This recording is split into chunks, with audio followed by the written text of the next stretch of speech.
Olá, sejam muito bem-vindos à Biblioteca Destilada. Hoje a gente vai mergulhar de cabeça num livro que, olha, é um verdadeiro divisor de águas no mundo dos negócios. A Estratégia do Oceano Azul, do W. Shankin e da Renee Malboni. Sabe aquela sensação de cansaço, de lutar por cada migalha do mercado, de entrar em guerra de preço e ver o lucro encolher? Pois é, o livro fala exatamente sobre isso.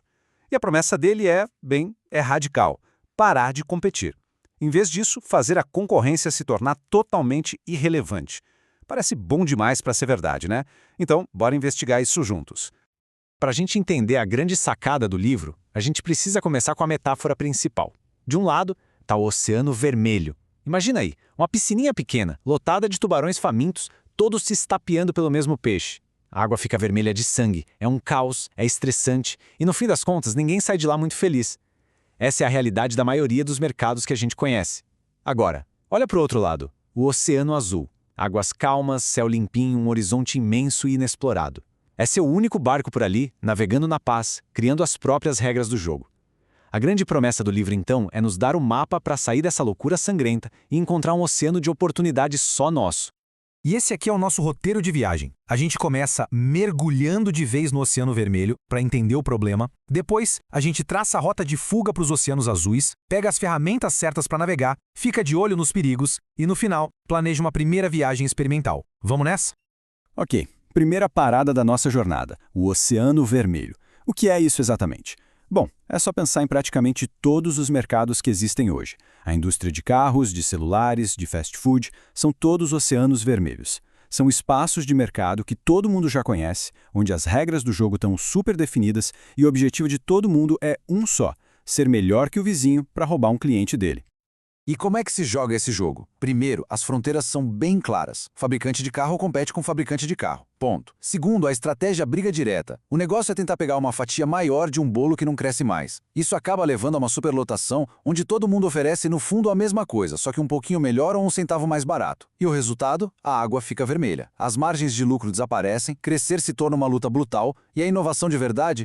Essa dá lugar para cópia e para um cansaço sem fim. Para a coisa ficar mais concreta, vamos pegar um exemplo que está no livro. A indústria de vinhos lá nos Estados Unidos, no finalzinho dos anos 90, era um oceano vermelho de manual. Tinha mais de 1.600 produtores de vinho lutando por um espacinho na prateleira. A competição era absurda, vinhos da Califórnia, da França, da Itália, do Chile, todo mundo brigando pela atenção de um público que não aumentava. As empresas gastavam rios de dinheiro em marketing para se diferenciar em coisas que, convenhamos, só um especialista entende, tipo a complexidade do tanino ou o prestígio do vinhedo. Para o consumidor comum, era um mercado intimidador, confuso. Cenário perfeito para uma guerra de preços onde ninguém ganha. Beleza, já deu para sentir o pesadelo que é o Oceano Vermelho. Agora vamos para a parte boa, a rota de fuga. É aqui que o livro realmente brilha, porque ele propõe uma virada de chave radical na nossa cabeça. Em vez de quebrar a cabeça pensando em como vencer a concorrência, o foco muda para como fazer a concorrência se tornar irrelevante. E como se faz uma mágica dessas? Criando um oceano azul. Um oceano azul, por definição, é um espaço de mercado que simplesmente não existe ainda. É sobre criar uma demanda nova em folha, em vez de ficar brigando por uma fatia de uma demanda que já está aí. Pensa nisso. Não se trata de jogar o mesmo jogo melhor que os outros. Se trata de criar um jogo completamente novo, com regras novas, que permite que uma empresa seja a única jogadora, pelo menos por um bom tempo. É a busca por crescimento com lucro e de forma sustentável, bem longe daquela briga de foice. E essa frase dos autores, nossa, ela resume perfeitamente essa filosofia. Parece até um paradoxo, né? Para vencer, pare de tentar vencer. Mas é essa a essência. Toda aquela energia que a gente gasta olhando para o lado, espionando o concorrente, é redirecionada para olhar para frente. Olhar para quem ainda não é cliente, olhar para oportunidades que ninguém viu. A meta não é ser o melhor do pódio, é ser o único na pista. Tá, mas como é que se cria um oceano azul na prática? O motor por trás de tudo isso é o que os autores batizaram de inovação de valor. E olha, essa é talvez a ideia mais importante do livro. A estratégia tradicional sempre nos coloca numa encruzilhada. Ou a gente oferece mais valor e cobra mais caro por isso, que é a diferenciação, ou a gente oferece um valor ok por um preço baixo, que é a estratégia de custo. A inovação de valor vem e simplesmente quebra essa lógica. Ela busca as duas coisas ao mesmo tempo, aumentar o valor para o cliente e reduzir os custos para a empresa. É sobre oferecer muito mais por menos. É quando esse milagre acontece que um oceano azul se abre. Certo, a teoria é linda, a gente já entendeu, mas como é que a gente acha essas oportunidades e constrói um oceano azul de verdade? Agora a gente vai abrir a caixa de ferramentas, porque os autores não nos deixam só com a filosofia, não. Eles entregam os instrumentos práticos para a gente transformar essa visão em realidade.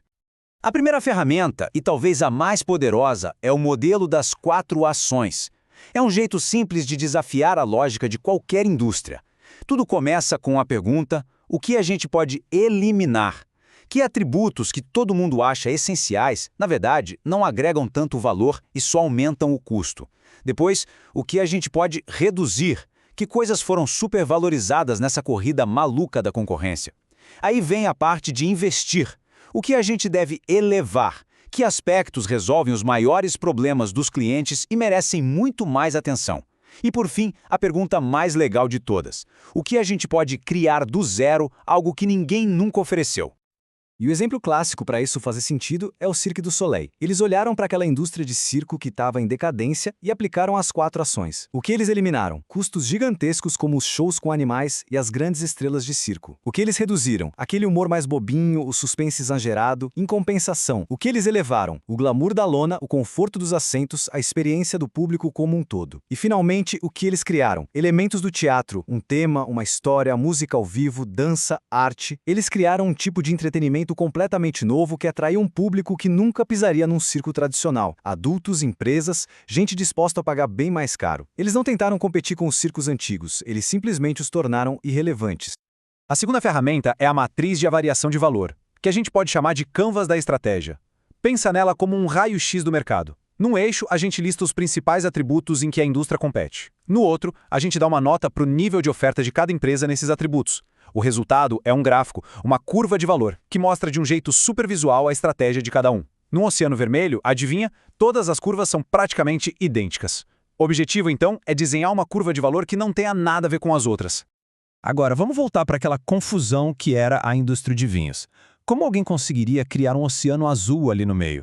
Pois é, uma vinícola australiana, a Casella Wines, fez exatamente isso com uma marca que o mundo todo conhece hoje, a Yellowtail. A pergunta que eles devem ter se feito foi mais ou menos assim: como é que a gente pega esse mundo do vinho, que é cheio de palavras difíceis, de complexidade, que até intimida as pessoas, e transforma em algo fácil, acessível e divertido? Como a gente atrai aquela galera que prefere tomar uma cerveja ou um drink porque acha vinho complicado demais? E eles aplicaram as 4 ações de um jeito genial. Eliminaram toda aquela terminologia complicada dos rótulos e a ideia de que vinho precisa ficar guardado por anos. Reduziram a importância do prestígio do vinhedo e a complexidade do sabor, criando um vinho fácil de gostar, mais frutado, adocicado, elevaram a simplicidade ao máximo e criaram algo novo: facilidade de escolha. No começo eram só 2 vinhos, um tinto e um branco, em garrafas idênticas. Eles criaram uma marca divertida com aquele canguru colorido que se destacava na gôndola. O resultado? A Yellowtail se tornou a marca de vinho importado que cresceu mais rápido na história dos Estados Unidos, trazendo milhões de não clientes de vinho para o mercado. Certo, então uma empresa vai lá, cria seu oceano azul, tá navegando sozinha, feliz, lucrando. A pergunta que não quer calar é: por quanto tempo? Uma hora os concorrentes não vão simplesmente copiar a ideia e transformar esse oásis azul num novo oceano vermelho? Essa é uma preocupação super legítima e o livro, felizmente, fala sobre isso. Os autores defendem que um oceano azul bem construído já nasce com barreiras naturais contra a imitação. Primeiro, a própria inovação de valor, aquela combinação de mais valor com menos custo, é um quebra-cabeça difícil de montar. Uma empresa tradicional teria que desmontar todo o seu modelo de negócio para conseguir. Segundo, a marca pioneira vira sinônimo daquele mercado novo, tipo a Yellowtail virou o vinho fácil. Terceiro, pode ter patentes para proteger. Quarto, o efeito de rede. Quanto mais gente usa, melhor fica. E por último, um fator muito humano, a política interna. Uma empresa grande é tipo um transatlântico. Demora uma eternidade para mudar de rota. Isso dá ao pioneiro um tempo precioso de vantagem. Ou seja, dá para navegar em paz por um bom tempo. E agora a gente chega na parte mais importante. Como é que se pega todo esse conhecimento e começa a aplicar no dia a dia? Seja num negócio, num projeto pessoal ou até na carreira. Vamos transformar toda essa teoria num exercício prático, para começar agora. Fica aqui um microexperimento para quem se animou. Passo 1. Listar uns 5 a 10 atributos que definem a competição no seu setor hoje. Preço, qualidade, atendimento, rapidez, essas coisas. Passo 2, desenhar aquele gráfico, a matriz de valor, colocando a própria empresa, o projeto e os concorrentes lá para a gente ver as curvas atuais. O terceiro passo é a parte mais divertida, usar as 4 ações para questionar tudo. O que dá para eliminar, reduzir, elevar, criar. O foco tem que ser em quem não é cliente, nos problemas que ninguém resolve. E por fim, o passo 4, o desafio de desenhar uma nova curva de valor. Ela ficou diferente das outras, é mais simples, tem um foco claro e uma mensagem forte. Só esse exercício já pode abrir os olhos para oportunidades que estavam bem na nossa frente.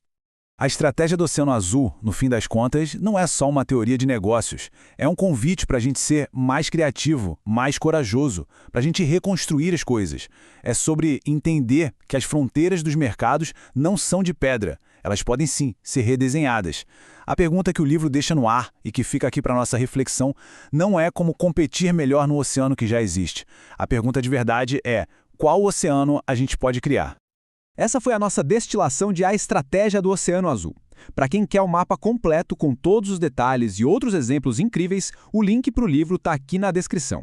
É uma leitura que realmente muda a nossa forma de ver o mundo. Muito obrigado pela companhia e até a próxima destilada.